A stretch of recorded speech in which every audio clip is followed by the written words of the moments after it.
In the year 2010, I downloaded a very special game. It would eventually lead me down a rabbit hole of other visual novels, but more importantly, it would introduce me to a franchise that would become my obsession. This would be the original Fate Stay Night. Back then, Fate wasn't what Fate is now. It was big, don't get me wrong, but it was still just a visual novel and its subpar anime adaptation. That would quickly change, and Fate would expand across media into a monolithic empire of weeaboo culture. Over the course of these 10 years, I've changed as well.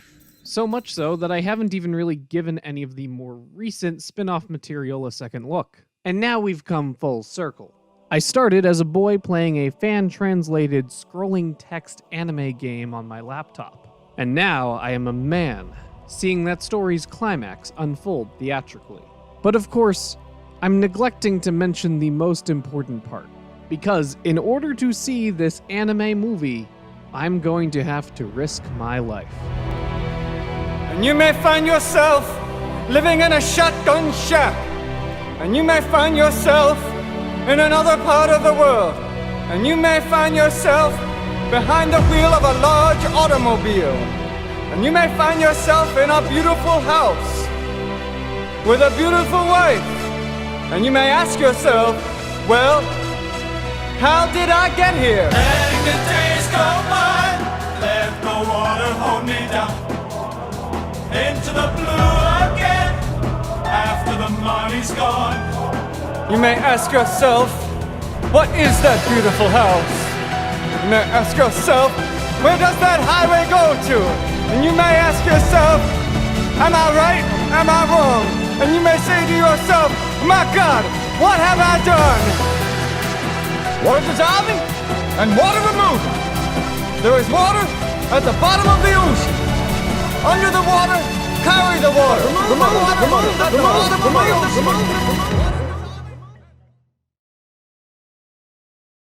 So I've managed to see the last two Fate Stay Night movies in theaters. But due to a variety of reasons, I wasn't even sure if it would be possible for me to see the trilogy through theatrically. I don't know if you're aware of this, but we're in the middle of a fucking pandemic right now. And so I have to ask myself, am I really going to risk my life and the lives of others to see a Japanese flipbook on the big screen? Well, yes and no. I will almost certainly be risking my life to see bright, colorful pictures of things that I recognize. Don't get me wrong, but I'm probably one of the few people that can say that I won't be risking other people's lives. Because of my other job, I get tested for corona every 2 weeks. And in situations like this, it comes in handy. I literally do have a sheet of paper that says I do not have the coronavirus on it. With a recent test, I can be reasonably sure that I'm not going to endanger anyone by being there. But can I say the same for others in that theater? I mean, after all, we are talking about Fate Stay Night fans. Fate fans aren't exactly known for being the most cleanly of people. Showers are rare, and deodorant is scarce. I am legitimately worried that I might contract COVID directly from this showing. Is that price worth paying so that I can see anime titties on the silver screen? 先輩、私、聞かれてますか? Yes.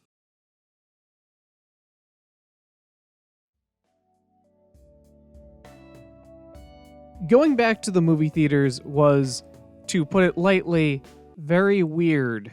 Unsurprisingly, it was nearly empty. The bar and concessions were still open on the main level, but every other level had these things either blocked off or shut down. To be fair though, at this particular theater, these were used a lot less anyways. This was, in fact, my own local theater, so I knew it pretty well, but that in itself was kind of strange. When the first Heaven's Feel movie came out, I watched it in a very small, very indie theater in Cambridge. The second was in a lot nicer, but a little sketchy theater in Boston. And this time around, I had my pick of literally any theater in my area at multiple times. There were, of course, less than 10 people in my theater, so we were all pretty spread out. This was actually one of the best theater-going experiences, though I can't say I would recommend it given the current circumstances. Unknowingly, my theater experience had been upgraded with every single release. While the large selection of theaters for Part 3 is due partially to the fact that COVID has no other movies playing, I think that this is an interesting example of not just Fate's growing popularity, but the growing popularity for these specialty showings, whether it be for anime or other niche genres of movies. This is what Fathom Events specializes in, and I'm not sponsored by them, but call me. However, I do have to say that the only movies that I've been interested in seeing in the last few years have all been Fathom events. And this did feel like a big event. This was the final act in a trilogy. So let's talk about the third film itself.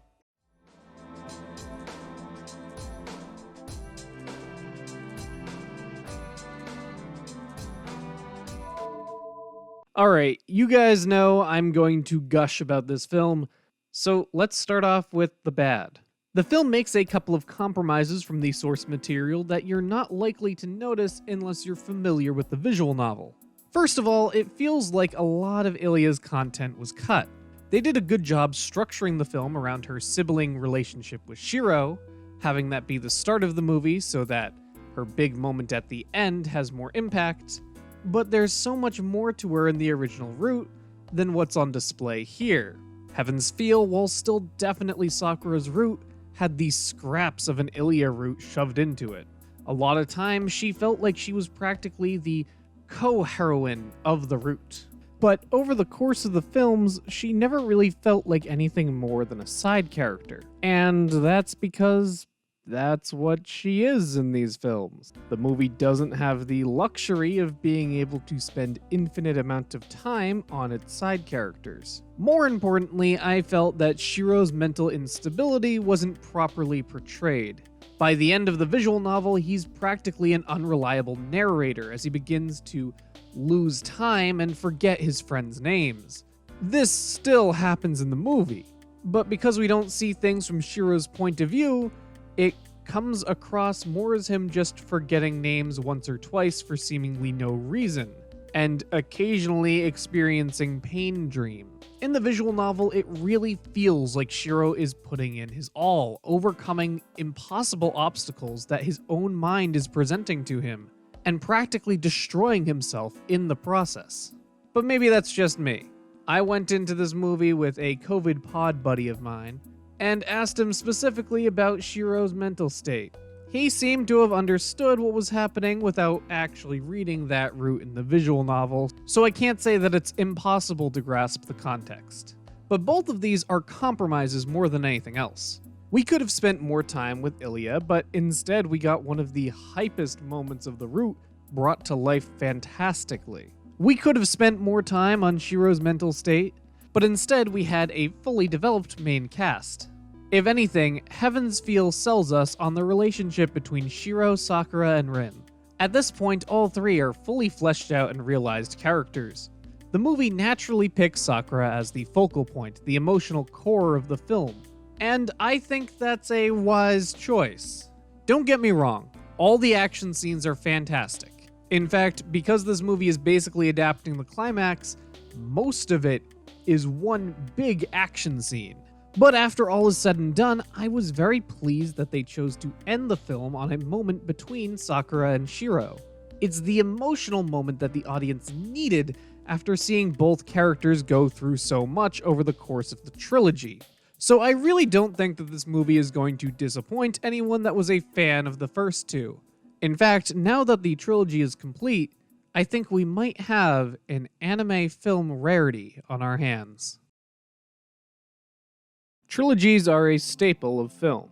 Everyone wants one, few movies need one. Star Wars, Lord of the Rings, Back to the Future, The Matrix. However, they're not exactly a staple of anime films. There's many reasons for this. A lot of times it's just not financially feasible for animated trilogies to be a thing. And there's really only a few ones that I can even think of off the top of my head. The Gundam movies, Berserk, Kizumonogatari, the Madoka movie, and really after that, I'm drawing a blank. Sure, there's Bleach the movie 4 and Inuyasha the movie 5, but those are closer to extended episodes of a TV series than a trilogy that is intending to tell one story. And even among the anime trilogies that I listed, you can argue that some of those shouldn't even really count. Meaning that the only competition that Heaven's Feel really has for Best Anime Trilogy is Berserk. And you know what? Heaven's Feel blows that out of the fucking water.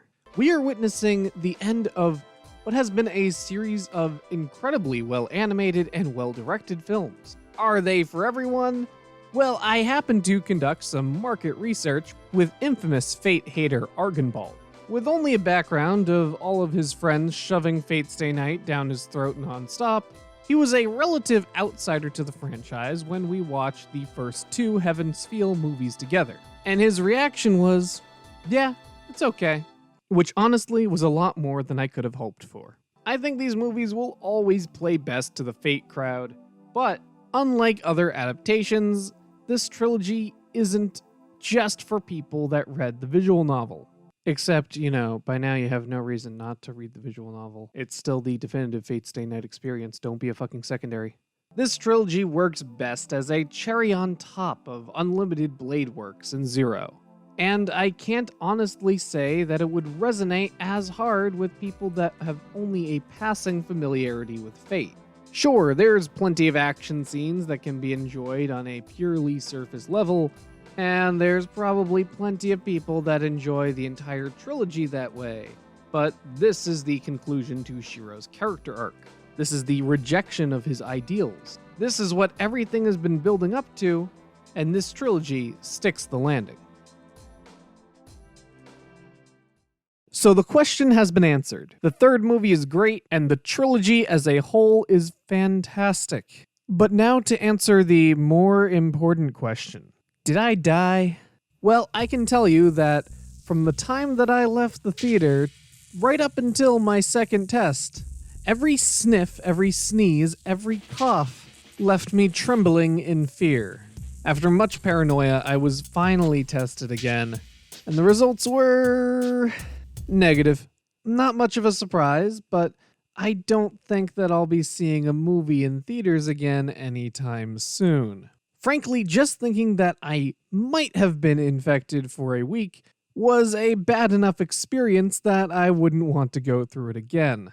If it were any other movie, if it were any other franchise, I probably would not have even bothered to go. I've been into Fate since 2010. That's 10 years of being a Fate fan. I wasn't around when the Dean anime was hot shit. And by the time I knew about Fate, the visual novel had been translated in its entirety. But I was there at ground zero to witness the boom. A boom in popularity that still surprises me to this day. I've seen the franchise change and morph into unrecognizable shapes at this point. And maybe that's what I like about Heaven's Feel. It brings me back to Fate's core. It reminds me why I loved it in the first place. It's a great adaptation of the source material, probably the best adaptation of the original Fate Stay Night visual novel that we have. It's a reaffirmation that at least someone remembers what made Fate special in the first place. So I think this is where I'm finally jumping off the Fate train. By now, there's been so many new incarnations that have passed me by, I can hardly even call myself a fan. In previous videos, I had been very bitter about what Fate became today, but now I can just feel content. Both the franchise and I have grown and changed over the course of a decade, and I feel content maybe not paying as much attention to Fate as I have before. Because now everything that I was interested in has been adapted. It's on to better and greener pastures. Time for the Tsukihime remake.